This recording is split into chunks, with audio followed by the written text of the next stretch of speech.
He's the most famous French economist in the world. 6 years ago, his book, Capital in the 21st Century, sold 2.5 million copies and has been translated into 40 languages. Thomas Piketty returns with a controversial new book, Capital and Ideology. Over 1,200 pages, he continues to address economic inequalities through a comparative and historical journey. Thomas Piketty, thank you for agreeing to talk to us. The financial crisis has increased frustration and resentment across Europe. Is the world we live in today particularly unequal?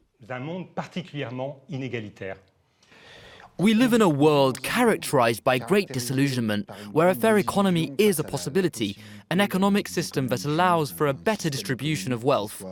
I believe that this great disillusionment feeds identity fantasies. Nationalism in Europe, where there is a great misunderstanding between European countries, including Germany, France and Italy, where everyone has the impression that everything is the fault of others, and that if everyone did things like they did, everything would be fine. This is obviously wrong. Because we have things that we have to build together. It's this mutual mistrust that worries me a lot. Indeed, populist movements seem to be almost inevitable across the European Union and the rest of the world. How can we explain their successful rise? Are they posing relevant questions in comparison to the traditional parties? The debates we have today on what is called populism, a box in which we sometimes put everything and anything, we can sometimes class as xenophobic speech, but sometimes it's economic discourse ostensibly free from constraint, such as constraint on public debt. So it's incoherent to put all this in the same box, because in this case, with the public debt, for example, we can show that yes, often countries have freed themselves from constraints. For example, Germany or Japan in the 50s drastically reduced their debt by exceptional taxes on the highest private inheritance. And it was a success. It was a great success. We can also point to a very progressive form of taxation on the highest incomes, the highest estates, that were applied in the United States between the 1930s and 1980s. So it's essential to look at the example of history if we want to solve today's problems. If you have your nose stuck in the present and our certainties, then not only will we fail to solve anything, but we will also leave the door open to identity drifts. Because when you explain that we cannot change the economic system, that we can't reduce the inequalities between social classes, that states can do nothing more than control their borders and their identities, then it is not surprising that in the end, the debate will focus on the issues of border security. A new European Commission will be set up by Germany's Ursula von der Leyen. She takes over from Luxembourg's Jean-Claude Juncker, who stayed for 5 years in Brussels. What's your assessment of the 5 years under Juncker? I didn't expect things, and it's true that on these issues, especially tax and social justice in Europe, there's just nothing, and that's very serious. Because what we have is a divorce between the working class, the middle class, and the construction of Europe. And more generally, with globalization, this separation has become very wide.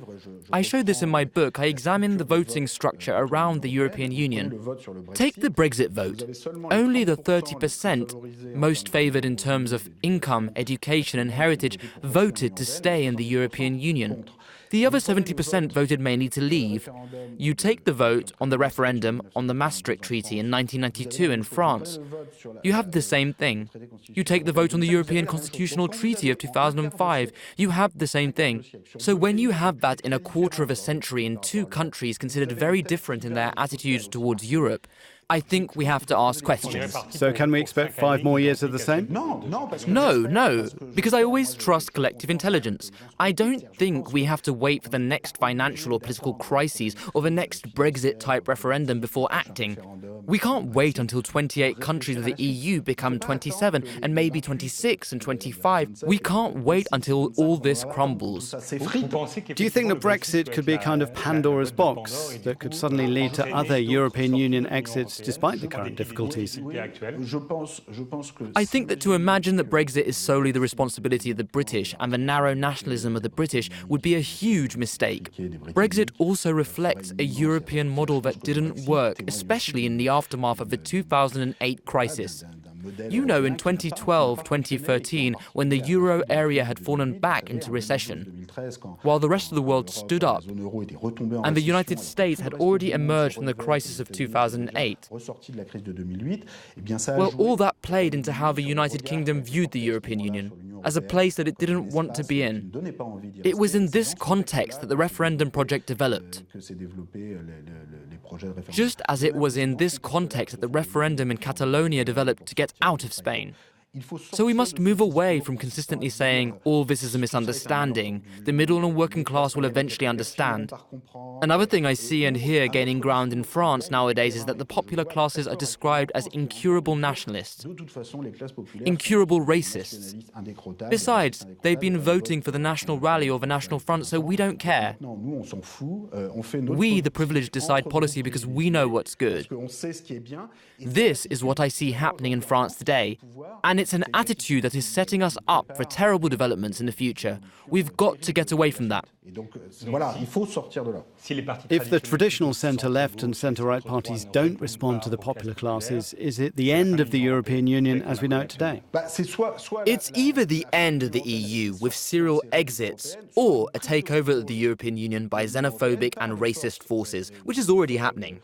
Because when you have a European Commissioner for the protection of the European way of life, when you have tens of thousands of people who have died in the Mediterranean for 10 years, while Europe obviously has the means to be more welcoming, when you have a population of 520 million people, the richest space in the world, and you explain that it is impossible to take 1 million migrants a year, then we're not being rational. And so in a way we've already witnessed the takeover of the European Union by xenophobic discourse, which is something that is almost worse than the breaking up of the European Union. Because at least you can rebuild something that is broken.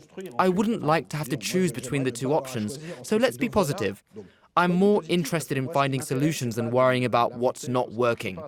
Solutions such as the Franco-German Assembly, or Franco-German-Italian or Belgian Assembly, to have a common policy of social investment, ecological investment, tax justice, and then to open such a project to all countries that want to join it, designing it as a complement to the current European Union, and certainly not by undoing it, but in addition, that's something possible. Thomas Piketty, merci. Thomas Piketty, thank you very much for your time. Merci. Merci à vous. Merci.